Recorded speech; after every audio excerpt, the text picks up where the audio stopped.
بسم اللہ الرحمن الرحیم۔ السلام علیکم ورحمۃ اللہ وبرکاتہ۔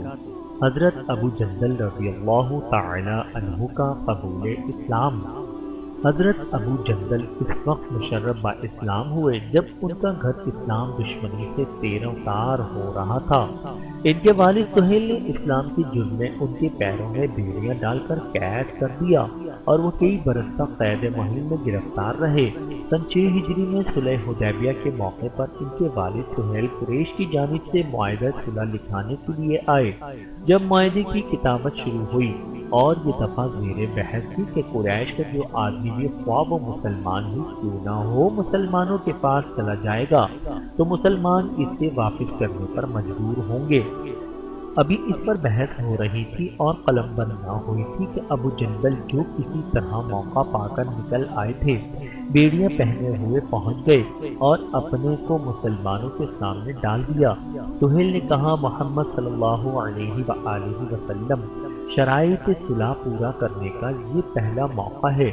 آپ نے فرمایا ابھی صلح نامہ مکمل نہیں ہوا ہے، اگر ابو جندل واپس نہ کیے گئے تو پھر ہم کو کسی شرط کا صلح منظور نہیں۔ آپ نے فرمایا ابو جندل کو یہیں رہنے دو۔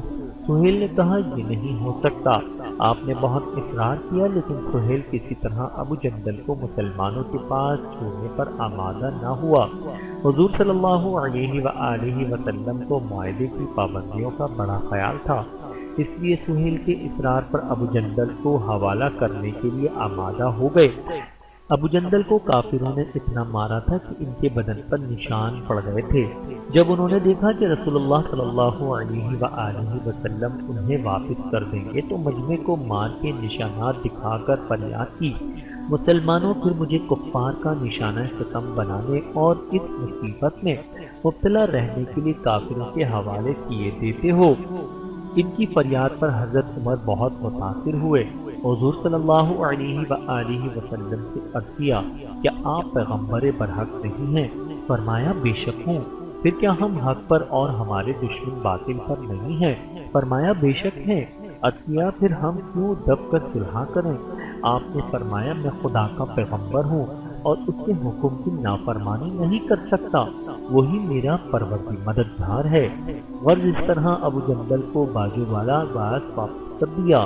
ابو جندل نے پھر فریاد کی کہ مسلمانوں کیا میرا مذہب میں رفنا ڈالوانے کے لیے مجھے قریش کے حوالے کرتے ہو؟